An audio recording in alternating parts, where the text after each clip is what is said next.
Welcome to Sacred Spaces Advanced School of Ancestral Communication. This is Queen Carlenia. I am the founder of Project Home Incorporated and author of Soul Mark for Life. Listen, we just came off of a fantastic Newsome World Awards weekend, and we launched Newsome World Kids Award, of which I am the president and CEO. And we had a fabulous time. I was able to give babies, even babies, awards. The unique thing about those awards were that it was based on the meaning of their names. I didn't understand it. I didn't quite get it at the time when that thought came to me that I was being prompted to do that on purpose by the ancestors and ancestresses. Because what became apparent during the reading of those awards, of the names and the descriptions of those children, were how absolutely powerful these little souls, these little spirits coming into this world literally are, and being introduced into the community and welcomed into the community. It was such a joy to see. The youngest was 9 months, so her dad brought her up on stage. And the little people, seeing them too, we had twins. I think they were 2 years young, from 9 months to 5 years young. Absolutely incredible. And then we were able to award other children as well, based on the things that they did. We had a young lady, 15 years young, named Eden, a little tiny girl, little skinny, very slim, with the biggest, most beautiful voice. She sang the Lord's Prayer. It was absolutely awesome. So just want to give a shout out to the children. I'm always talking about protecting the children. And when we understand that our names were taken and we have a right and a responsibility to go back and reclaim our names, we go to the altar and we begin to receive information that leads us back to who we are and to who we have always been, that they thought they could take from us, but is actually recoverable once we take responsibility. Taking responsibility means we have the ability to respond. I think I also shared in one of these teachings that when you begin to understand who you are, you can look back in your life and you can see that the Abosom, the Orisha, the Vodou, the spirit forces in creation were always there. Monday is my soul day. That's the day that I was born into this realm, into this world. And in the Akan tradition, that's the day that we do our soul washing, or the washing of our head, which cleanses us energetically and serves to realign us with the Abosom, or the Orisha, the Vodou, that governs our divine consciousness. Because within them is the is our assignment, is a path that we're to take to execute our assignment, is all the connections we need, as well as the power to execute. And so when we come into alignment, see, this is the information that was taken from us. But the Abosom, the Orisha, the Vodou were assigned to us by Mother and Father God before we entered into this world. They were assigned to govern our divine consciousness. It is the aspects of their personality that we bring into this realm. And so we know very specifically how we are supposed to behave. The community knows how we are supposed to behave when we are being raised within our natural culture.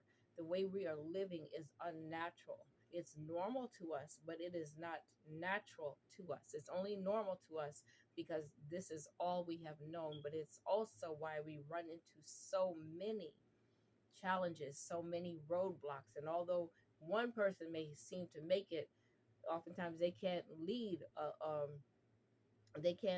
people along that exact same path that they took to have that same level of success. So we're all part of one great body, and we function in different ways. Over on Monday, on my soul day, I had one of my cousins that I had not seen in over, I want to say 18 years, 18, 19 years, came from Trinidad. and his name is Quasi. And he came to Atlanta, but he made our cousin bring him specifically to DC to see me. And yesterday we went, all of us went to the African American, that National Museum, where they show the journey of people who were enslaved from their arriving in this country, and to where, you know, they would like for us to all believe that all Black people were brought here as enslaved people. And we understand, not all of us, but I know that to not be true. I know that to be a lie. And so there's a lot of misinformation. But what I wanted to really share was that Kwesi in the Akan tradition is Sunday born. That's what they know it as. But Kwesi is actually the name given to people whose head is governed by Ajo.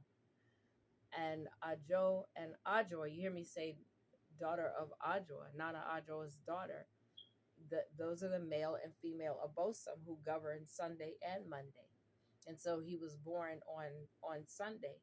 And um and so even looking back, I I knew his name since I was small, but I never associated anything with that, with our culture or with me or ancestors or anything like that. So it's just, again, it's just evidence of what I shared before, that when you begin to look back, when once you come into this knowledge and you begin to look back in your life, you begin to see that, oh my goodness, the Abosom, the Orisha, the Vodou, depending on your ethnicity, they were always with you, and the evidence will be right there within your family.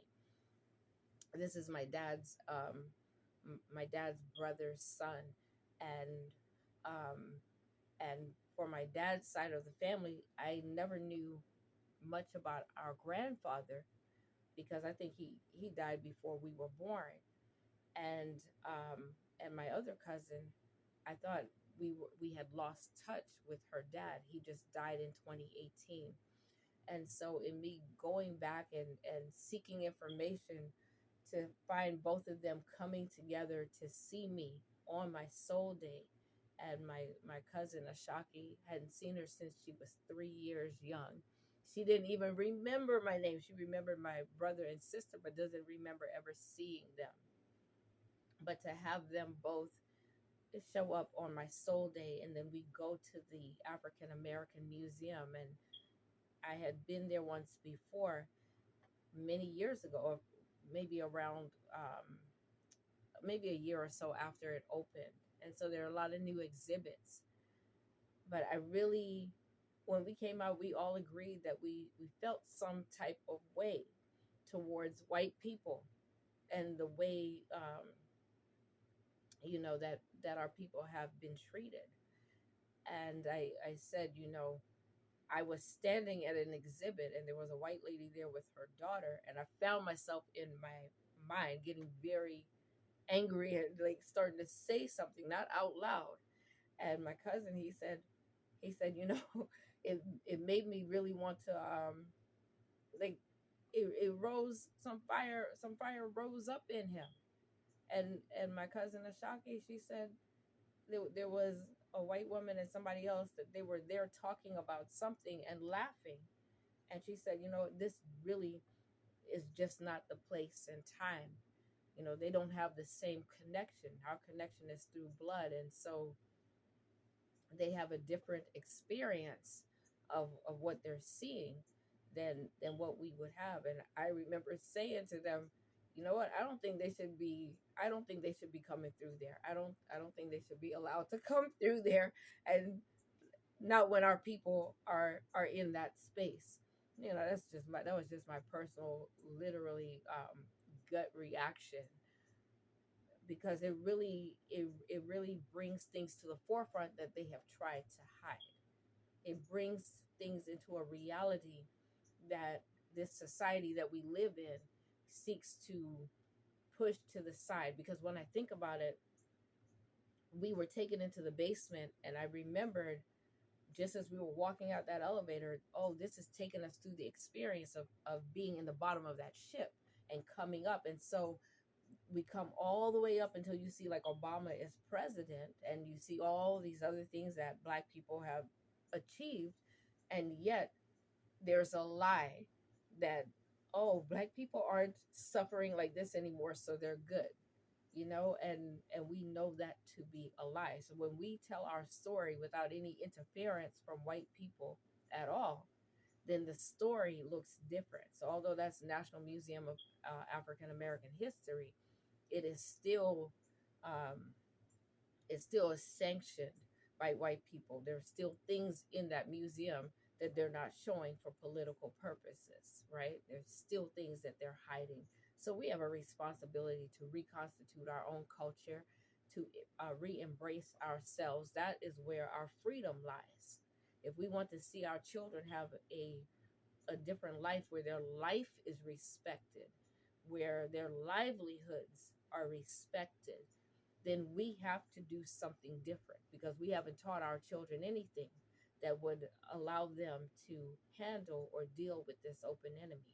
It's our responsibility, and it's time that we clean ourselves up and begin to be responsible for who we are, and finding out who we are, embracing it, and operating in who we are, which may not be normal to us, but it is natural to us. When something is natural, there's not a fight.